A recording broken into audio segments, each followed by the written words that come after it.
বাংলাদেশ থেকে অনেক মানুষ মালয়েশিয়া যাওয়ার জন্য অনেক টাকা পয়সা দিয়েছিল, তো তাদের পাসপোর্টও দিচ্ছে না, তাদের টাকাটাও দিচ্ছে না। তো আমি সেই সমস্ত কুলাঙ্গার হারামখোর রেকর্ডিং এজেন্সিদেরকে বলবো, আপনাদের বাপের টাকাগুলো, আপনাদের মার জামার টাকাগুলো অতি দ্রুত পৌঁছিয়ে দিন তাদের হাতে।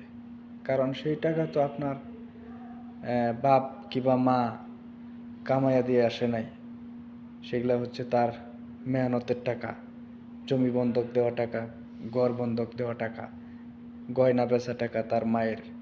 তো আমি বলবো যে দ্রুত আপনারা আপনার মার জামার টাকাগুলো দিয়ে আসুন। এখন পর্যন্ত তাদেরকে মালয়েশিয়া নিতে পারেন নাই। তো আমি রেকর্ডিং এজেন্সিদেরকে বলতেছি,